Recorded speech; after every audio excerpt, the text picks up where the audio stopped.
عم انتو شنو ما تستحون من الباحة اليوم الاسلامي لك المنتخب دك تصنيف وتحشيش؟ والله عيب عليكم.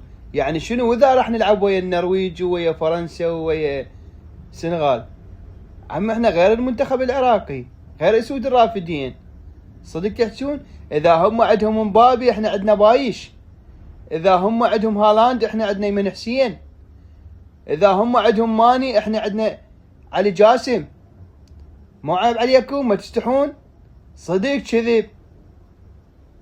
احنا نفوز عليهم، واصلا ذولا بالنسبه لنا زلاطه، نفوز عليهم هيك زلاطه باول شوط نصلخهم ب10 اهداف، بس بشرط ننزل 20 لاعب و3 حراس. صدق كذب. احس المنتخب شلون غزاله وبنص 4 اسود. هسه احنا السودان اليوم اذا فزنا عليهم نعم الله، مو النوب ذولي.